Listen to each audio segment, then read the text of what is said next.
De type hiatal, ombilical et bien d'autres, les hernies, communément appelées quais en langue fond, peuvent apparaître n'importe où dans le corps. Mais elles sont plus fréquentes dans l'abdomen, entre les côtes et à l'aine. Chers internautes, avec notre invité, vous saurez davantage au sujet de cette affection. Il était là avec nous la semaine dernière pour parler du cancer du rein. Dr Magloire Yévi, bonjour. Bonjour. Vous avez passé une excellente semaine, j'espère. Par la grâce de Dieu. Je vous retrouve alors d'ici là pour la rubrique invité de cette émission. Mesdames et messieurs, bonjour et bienvenue. Approché d'un tradithérapeute, il nous livre quelques astuces pouvant traiter ce mal. Chers internautes, je vous invite à le suivre.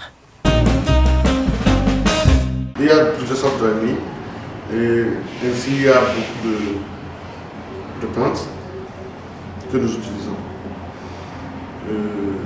Jusqu'à l'hernie même étranglée. Avant, moi je refusais. Mais ça fait un moment, l'hernie étranglée, comme je me suis outillé à voir tout ce qu'il faut. Donc, j'ai démontré qu'on peut trouver des plantes pour l'hernie étranglée même. Quelques aliments pour ceux qui ont l'hernie, qui peuvent utiliser pour faire disparaître leur hernie sans arriver à l'étape où il faut les opérer. Il y a un aliment, vous connaissez notre maïs frais, le maïs frais. Il suffit que celui qui a l'hernie ombilicale puisse préparer le maïs frais comme on prépare le maïs frais le manger. On ne va pas mettre de sel dedans. Il prépare et il mange son maïs frais. L'eau du maïs frais est devenue tisane, il boit. Ce n'est pas compliqué. Mais il faut que le maïs frais soit d'aujourd'hui. Il faut en le récolter, il ne faut pas que ça fasse 2 jours. La vertu, tu ne l'as pas à mettre après les 2 jours. Et maintenant, au Togo, tout près là, il y a Finatus Amarus. Rien oui. Notre rien oui là. Notre lin oui simplement. On prépare, on boit. Pour soigner l'hernie ombilicale. Et tout ça, nous avons plus de 100 plantes contre les hernies. Le citron, l'orange, mandarine, pamplemousse, tous les agrumes soignent de l'hernie. Il suffit de les prendre de temps en temps si on a de l'hernie. Ça coûte combien? 0 francs. Ce mal est-il connu de tous? Mesdames et messieurs, la réponse, c'est à travers la rubrique « Qu'en savez-vous » Le hernie est une maladie qui est fréquente chez les hommes, et surtout au niveau du sexe mâle, précisément au niveau des testicules, et l'individu qui en souffre a souvent des maux de ventre qui font que ils sont gênés et ils sont obligés de se référer à la médecine pour une opération. Je n'ai pas été victime, je ne veux pas être victime, mais ceux que je connais qui sont opérés, ça a réussi et ils vivent bien. C'est quelque chose de manque de sang, non? Non, je ne sais pas. Pas trop. L'hernie, c'est une maladie qui a lieu dans les testicules chez les hommes. Le hernie, c'est une maladie qui touche uniquement les hommes, mais je ne sais pas comment ça se manifeste. Hernie, non, je ne sais pas. Les hernies apparaissent très souvent chez les femmes enceintes et les personnes obèses. Avec notre invité, je vous promets que vous aurez une idée sur les stratégies qui sont généralement utilisées pour prévenir ce mal. Dr Magloire Yévi, à nouveau bonjour. Bonjour. La semaine passée, nous avons abordé presque tous les aspects du cancer du rein. Cette semaine, il s'agit de hernie. C'est bien cela? Oui, la hernie. Alors, quand est-ce qu'une hernie survient chez un individu, docteur? Commençons par définir ce que c'est qu'une hernie. La hernie est une issue spontanée du contenu de l'abdomen. Il s'agit des anses essentiellement, par un orifice naturel de cet abdomen-là, orifice pouvant se situer sur le diaphragme ou sur la paroi abdominale. Ces orifices naturels qui ont été créés pour faire passer des éléments devant sortir ou devant parvenir à l'abdomen se trouvent en conflit avec le contenu de l'abdomen suite à des hyperpressions suivant des situations pathologiques données qui vont déterminer des douleurs responsables de ce qu'on appelle la hernie. Donc, la hernie survient la plupart du temps chez des personnes qui font des efforts qui augmentent la pression à l'intérieur de l'abdomen, les efforts de toux, les efforts de poussée abdominale. Vous voulez dire des personnes qui fournissent des efforts physiques? Des efforts physiques, pas forcément pour soulever des charges, mais aussi lorsque dans votre profession vous soulevez souvent des charges, votre abdomen se contracte et la pression à l'intérieur de l'abdomen augmente. Les intestins, que j'appelle les anses, vont chercher à trouver une issue pour sortir de l'abdomen. Et ces orifices qui existent naturellement et qui jouent des rôles précis vont faillir et laisser passer les intestins à travers eux. Et c'est ce qu'on appelle une hernie. Donc il n'y a pas que ça, il y a la toux, les tousseurs chroniques, ceux qui toussent tout le temps vont être exposés. Ceux qui ont des problèmes respiratoires, ceux qui font des dyspnées, l'asthme par exemple, qui ont tout le temps l'asthme, qui ont difficultés respiratoires, peuvent souffrir de cela. Ceux qui soulèvent des charges, je l'ai dit tantôt, ou ceux qui ont un élément qui augmente la pression à l'intérieur de l'abdomen, comme les tumeurs. Toute tumeur de l'abdomen augmente la pression à l'intérieur de l'abdomen. La grossesse, les acides, c'est lorsqu'il y a du liquide qui se met entre les deux épaisseurs de ce qu'on appelle le péritoine. Donc, les gens qui ont un gros ventre sont exposés généralement à cette hernie, souvent. Docteur Magloire-Yévi, voilà entre autres la définition par rapport à une hernie. Oui. Alors dites-nous, les hernies existent sous combien de formes? Les hernies existent sous plusieurs formes.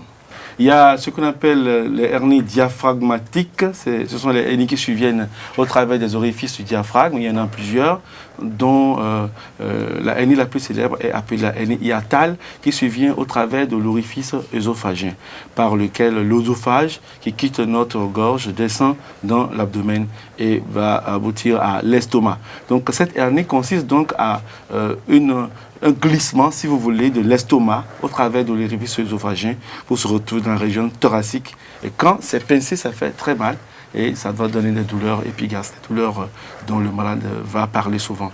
Il y a les hernies de la ligne blanche ou les hernies épigastriques situées entre l'ombilic et la région épigastrique, ou le creux siphoïdien qui est là, qui est une hernie due à la faille entre les deux muscles droits de l'abdomen.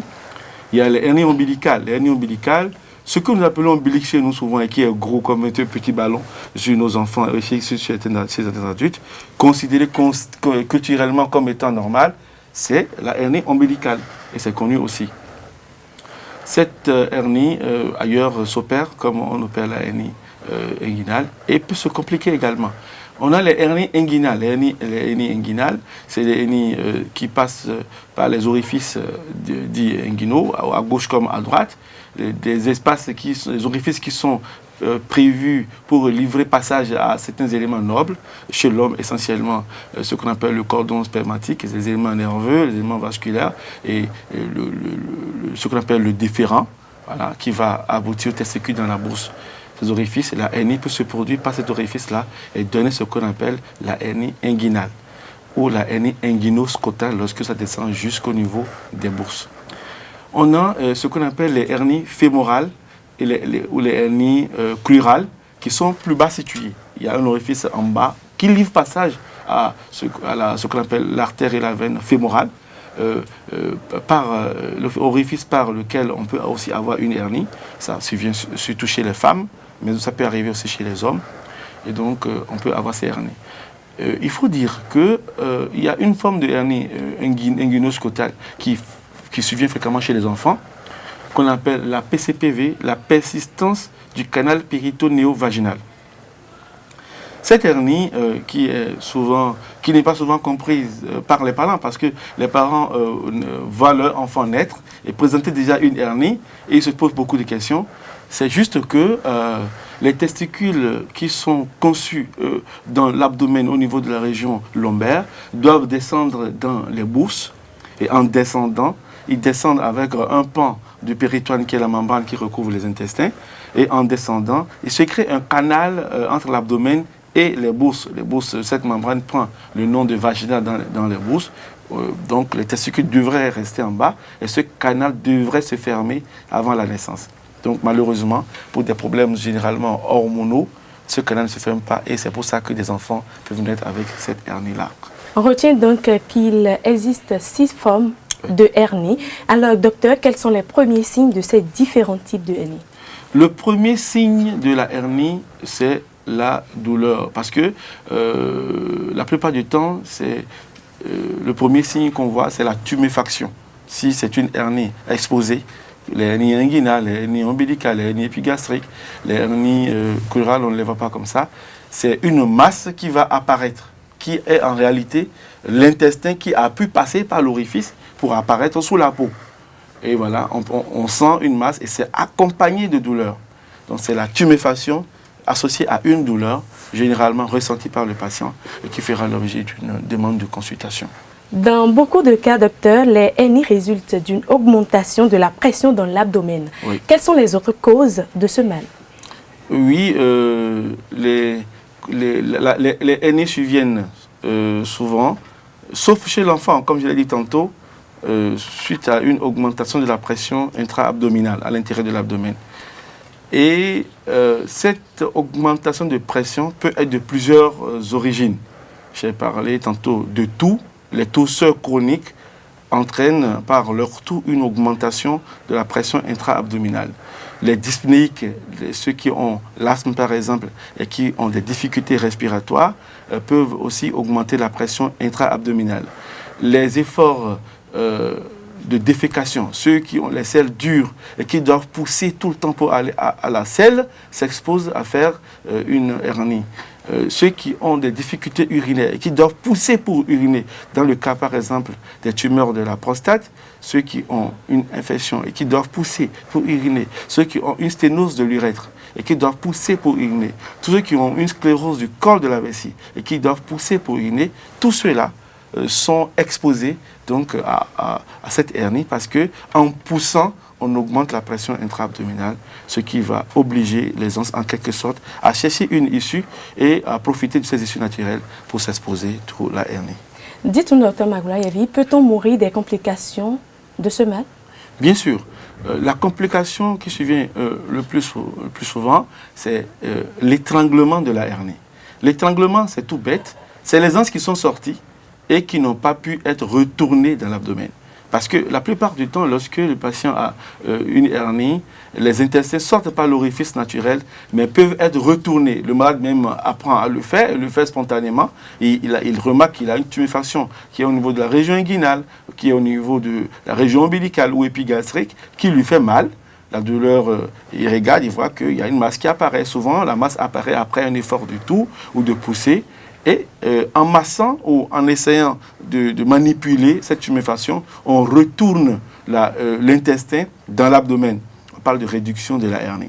Donc, la hernie étranglée, c'est celle qui est caractérisée par une sortie des anses avec un resserrement de l'anneau sur les anses, empêchant les anses de retourner dans l'abdomen. Donc c'est une complication grave. Lorsque ça survient, le malade doit tout faire pour se retrouver dans un centre chirurgical où il sera pris en charge. Et lorsque rien n'est fait, ça commence par se compliquer. Les intestins qui sont sortis vont commencer par mourir par défaut de vascularisation et vont se décroiser, vont mourir et ne vont plus avoir de vie. Et on parle de nécrose des intestins. Et quand on en arrive là, la chirurgie n'est plus la même que lorsque l'étranglement vient d'arriver. Et lorsqu'on ne fait rien, l'étranglement va aboutir à une infection de ce qu'on appelle le péritoine, qui est la membrane qui recouvre les intestins. On parle de péritonite. Cette péritonite va bien entraîner sûr, des mot complications. scientifique, hein, docteur. Oui, la péritonite, c'est une inflammation du péritoine, voilà, qui va être une complication de la hernie étranglée. Et si on ne fait rien, la péritonite, ça tue très vite. Il faut vite aller opérer, réséquer la portion d'anse qui est nécrosée et faire une anastomose, c'est-à-dire recoller les anses dans leur position normale, enlever ce qui est mort et redonner vie à ces anses-là. Sur ce, dites-nous, combien de personnes opérées d'une hernie connaissent encore des complications? On retient généralement que parmi ceux qui ont opéré, environ 10% peuvent évoluer vers un échec de la hernie, vers ce qu'on appelle une récidive de la hernie, parce que la correction consiste donc à resserrer, à fermer cet orifice en conservant bien sûr une place raisonnable aux éléments nobles qui doivent passer par ces orifices.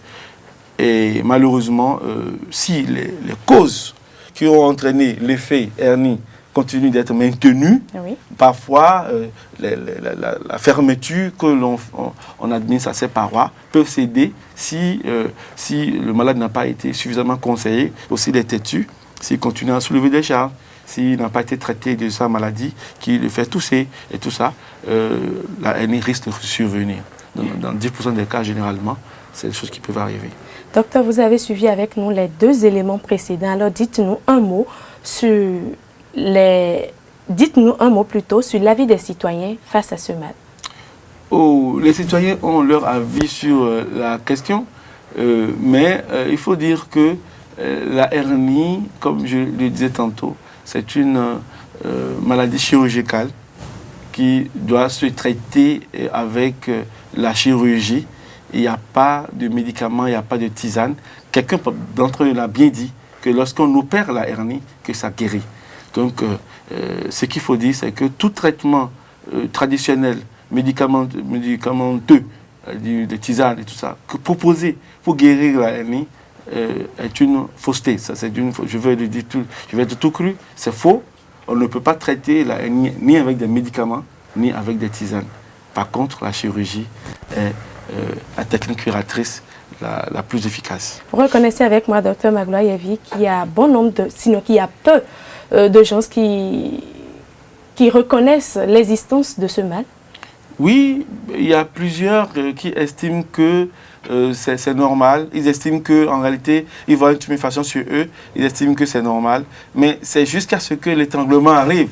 Lorsque l'étranglement arrive et qu'ils n'arrivent plus à supporter la douleur, ils sont bien obligés de faire recours au chirurgien. C'est cela. Mais malheureusement, dans notre culture africaine, il y a plusieurs qui pensent encore que la hernie n'existe pas ou que c'est des questions d'envoûtement. Voilà. Donc, si tel est le cas, comment prévenir ce mal? La hernie se prévient par l'éviction de tout ce qui peut entraîner une augmentation de la pression intra-abdominale. En l'occurrence, les toux chroniques, lorsque vous avez une toux qui vous embête, allez vous faire soigner. Vous avez l'asthme, allez à l'hôpital pour qu'on vous soigne. Il y a des médicaments qui vous permettent de ne pas faire trop fréquemment les crises d'asthme, donc de ne pas avoir des dyspnées qui peuvent engendrer plus tard une hernie. Lorsque vous avez des difficultés urinaires et que vous devez pousser beaucoup avant d'uriner, allez à l'hôpital, on va vous soigner. Lorsque vous avez des difficultés pour aller à la selle, vos selles sont dures, vous êtes constipé tout le temps, il y a toujours une raison pour cela. Soit vous avez un côlon, ce qu'on appelle un oméga-dolicocolon, un côlon qui est gros et long, qui fait que les selles séjournent et donc deviennent très dures, se dessèchent. Et pour aller à la selle, vous devez pousser fortement avant de pouvoir émettre les selles. Quand c'est comme ça, allez à l'hôpital. Il y a des gens qui font les selles une fois par semaine, ça ne les étonne pas. Non, en réalité, au moins 2 fois par jour, l'homme doit aller à la selle le matin au lever et le soir avant d'aller au lit. Un homme qui vide régulièrement ses intestins ne va pas avoir une hernie facilement. Donc il faut avoir alors un comportement qui permet de prévenir la survenue de ces poussées abdominales qui sont néfastes pour la santé. Les hernies ombilicales sont généralement éliminées à l'aide d'une chirurgie. Alors, parlez-nous à présent des différents traitements face aux hernies. Les différents traitements chirurgicaux qui existent aujourd'hui pour la cure des hernies, je vais parler d'abord de ce qui se fait fréquemment chez nous. Nous faisons la chirurgie ouverte. On fait une chirurgie ouverte, c'est qu'on va avec une lame, on incise, on expose l'orifice par lequel notre hernie s'est produite. On fait une réduction. Et la poche du péritoine